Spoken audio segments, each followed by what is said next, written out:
Hey guys, so today I'm just going to get right into it. I want to go through a game I played last week. This is a classical game. I played against someone called Boris. So I'm playing as white here. And I really thought this was a nice game because it really outlined the application of some of the things I talked about in my last video, which is weak and strong squares. So the game started off as an English opening, which I highly recommend you learn the English if, or really at all levels. The great thing about the English is that no one is really prepared for it. Even a few of my coaches really hate playing against the English, so it's really just a great choice to get people out of theory. So yeah, I highly recommend you go learn the English, but this isn't a video about the English. So, okay, we play a few moves, and now we throw it into a cheeky min one, which obviously I saw that. That would suck if the game had ended there. We play a few more moves, and now I have a nice little chance to take a nice little space advantage. So I play the move d4. Now, the idea is I can go ahead and push my pawn forward to d5, and this pawn is doing such a good job of just restricting black's pieces. Right now the bishop might have to retreat, this knight can't even get out here anymore, and my position is a little better. Okay, it's interesting because my coach actually thought I should have played like this and played expanded on the queen side, but that's not really doesn't really matter. So we play a few more moves, and we reach this position, and now I'm just much better. Now I probably shouldn't have drawn those arrows, but I'm gonna let you guys try find a way to create a strong square. Now in the last video we talked about strong squares. If you haven't seen that, go check it out right now. But a strong square is pretty much just, a lot of you will already know what it is. It's pretty much just a square where you can put your knight that it cannot be attacked by any other piece. So I'm going to let you try find a way to create a strong square right now. Let's pause the video.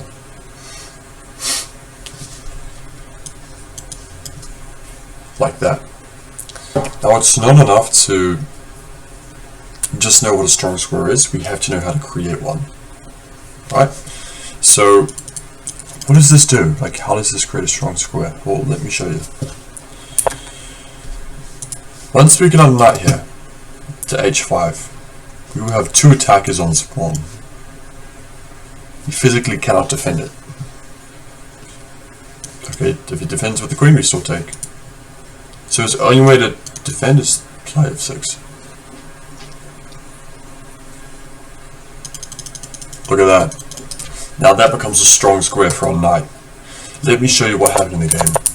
We played a few more moves. I blundered this because I'm just blitzing out my moves. I don't really care. This is just a social game. But we play knight h5. He defends, and now I go back. Now this is how we take advantage of the strong square. Step one is to create it. Right, that's what I did.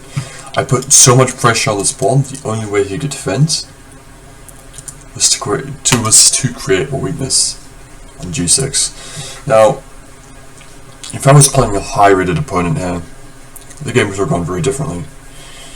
But oftentimes when you're playing lower-rated opponents, as I was, they often just crumble under the pressure. And that's actually what happened. First of all, we defended against this.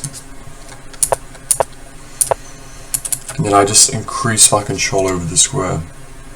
Now, if he hadn't have played this move, I could have probably just occupied the square, I'm fine. But I managed to stick my knight here anyways, and now look at this knight. Look at all these squares it's controlling. The rook can't even get over here. Right, the position is just so cramped. And even if you take, Look at my control over the light squares. It's just an awful position. And like I said, oftentimes when you're playing lower rated opponents, for all of you like, I don't know, 1500s and below out there,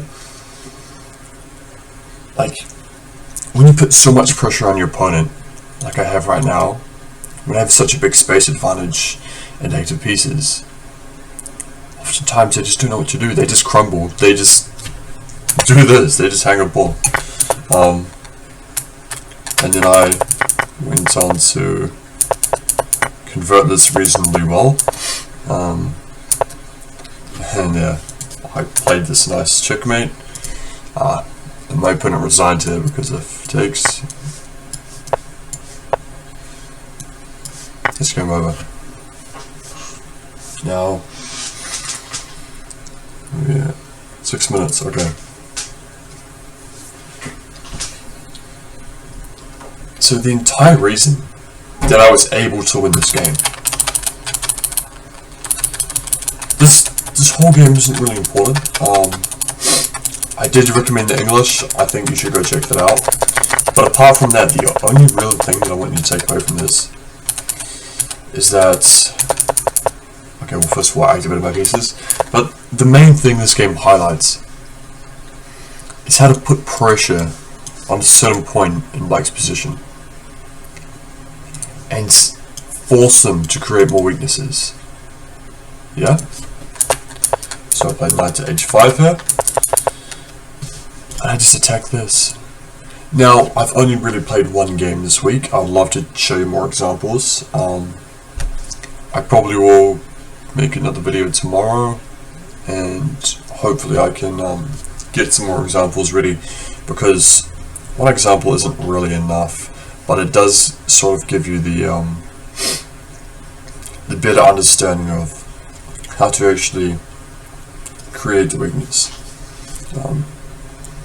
And yeah, if you're a higher rated opponent, like we're talking 1600 plus, you would have had to probably have worked a little bit harder for this win, because your opponent wouldn't have just crumbled under the pressure, but